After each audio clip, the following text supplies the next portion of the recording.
morning guys! And red hair na. Nahuli yung Binimika trend. Tapos, tawag dito.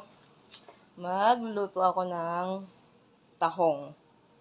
Wala nang sayote. Luto akong tahong na may dahon ng sili. Dapat para siyang tinola style kaso ubos na yung sayote. Let's go. Gisa na natin yung bawang, sibuyas. Alit ko. Luya. Sabay-sabay na yan.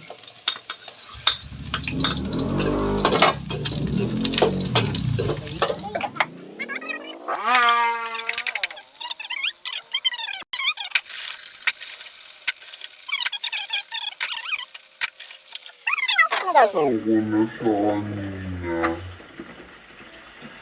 Sobrang linis na niya.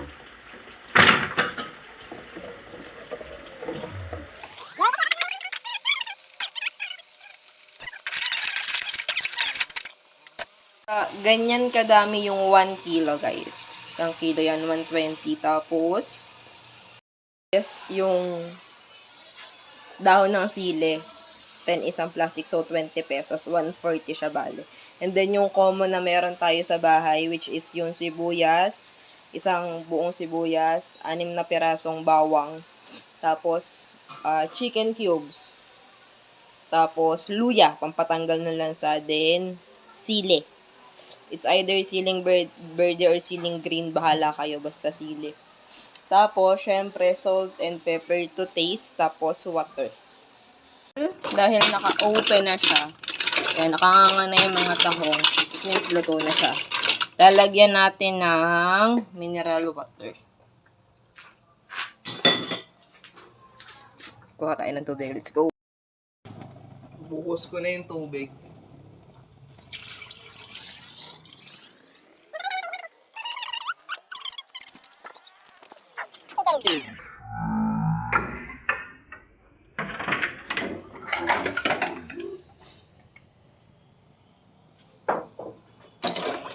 Hintayin lang natin siyang kumulo ulit. Hintayin natin matunaw yung chicken cubes. Tsaka natin lagay yung dahon ng sili.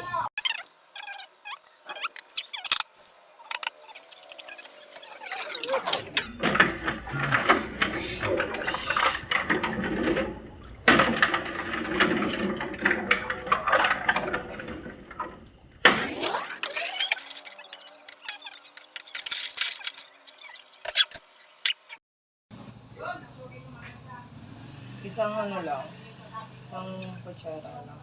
Meron na.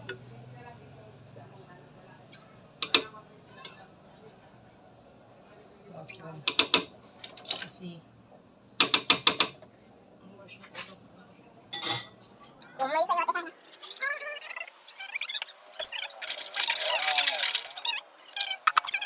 lagay na natin yung dahon ng sili. Tapos, pwede na siyang patayin. Kasi kumukulong naman. Yung paminta. Siyempre, meron na. Meron na. Yung muna ito.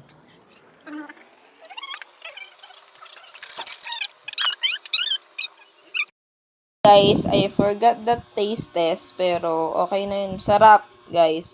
Forward, magkano ba yun? 140. Kasi nga, 120 yung 1 kilo ng tahong.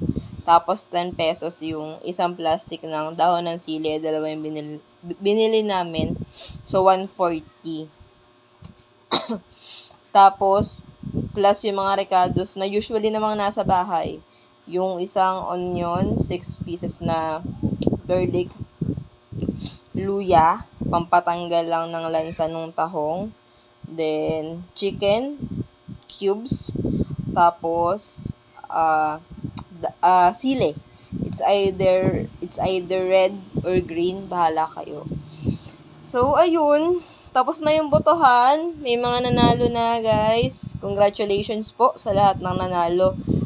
Nawa po maging maayos yung pagpapatakbo ulit natin.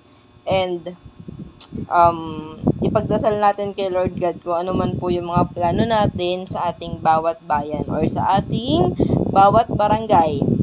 Guys, huwag na tayo mag-away-away. Wala na tapos na yung botohan. Yung mga kandidato nga, nagkamayan na, nag-shake hands na. So, tapusin na natin yung kung ano mang sabihin natin hindi pinalad yung gusto nyong manalo, ganun talaga. Sabi nga, kahit sa ang hamon ng buhay, may nananalo, merong natatalo. Nasa iyo yun kung paano mo siya tanggapin. Pero dapat, tanggapin mo yun kasi sportsmanship. So, tigil na natin yung mga war sa Facebook, sa kahit anong social media platform. Ikalat na lang natin yung pagmamahal sa kapwa, spread the love, spread the peace, guys.